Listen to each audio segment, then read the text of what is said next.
Je suis Ludovic Demierre, je suis le directeur des ressources humaines du groupe Vinci. Vinci, c'est un groupe mondial qui fait à la fois de la construction, du service à l'énergie et des concessions dans le domaine des infrastructures. Nous sommes plus de 285 000 dans le monde entier, dans plus de 100 pays.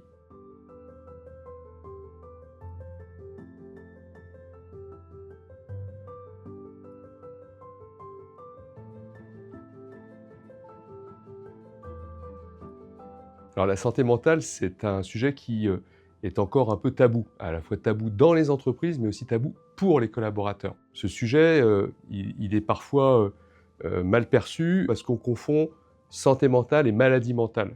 Pourtant, on sait que ce n'est évidemment pas le même sujet et nos collègues anglo-saxons ont notamment travaillé depuis longtemps sur ce thème et donc ça nous a aidé beaucoup à progresser, tout comme la grande cause nationale 2025 en France qui a ouvert le dialogue sur ce thème de la santé mentale dans nos entreprises.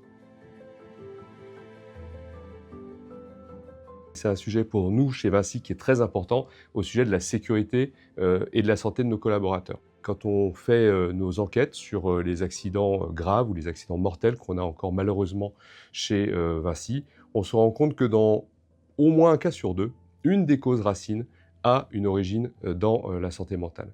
Donc c'est à la fois un enjeu de court terme sur la santé et la sécurité de nos collaborateurs au quotidien, et c'est aussi un enjeu de long terme parce que une mauvaise santé mentale contribue à l'usure professionnelle prématurée de nos collaborateurs.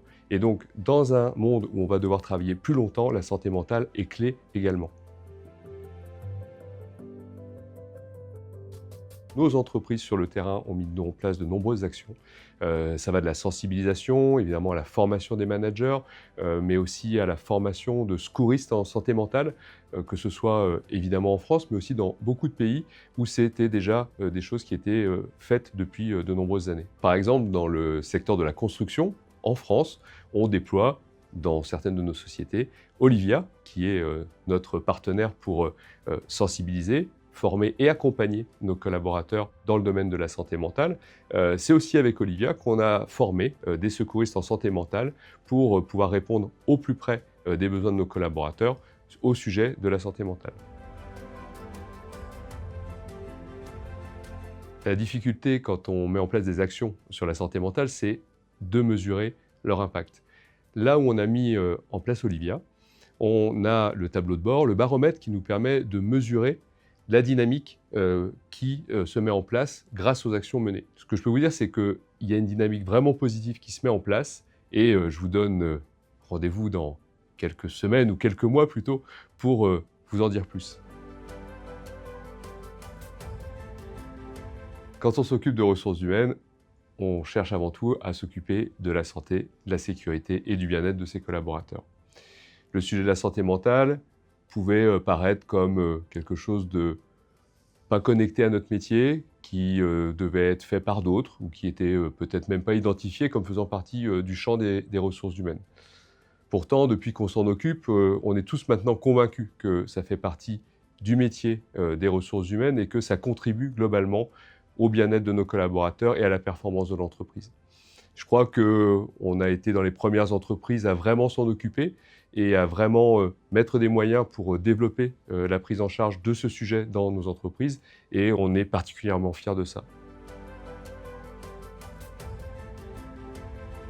Le premier message que je souhaite adresser, c'est que la santé mentale est un sujet qui reste délicat. Il faut donc l'aborder en fonction de sa culture, en fonction de la maturité de son organisation et pour ça, il ne faut pas hésiter à se former, à former ses managers et à se former soi-même au sujet. Ça permet de mieux comprendre de quoi on parle et ça permet de pouvoir s'engager aussi personnellement dans ce domaine. Le deuxième message, c'est qu'il faut être patient.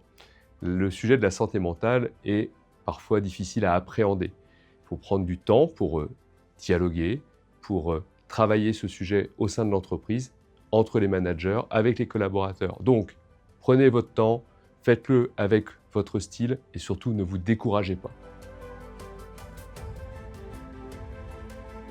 Au départ, dans l'entreprise, on n'était pas tous d'accord sur le sujet de la santé mentale. Aujourd'hui, je crois qu'on est tous prêts à travailler sur ce sujet collectivement. Donc mon mot d'ordre, c'est ténacité.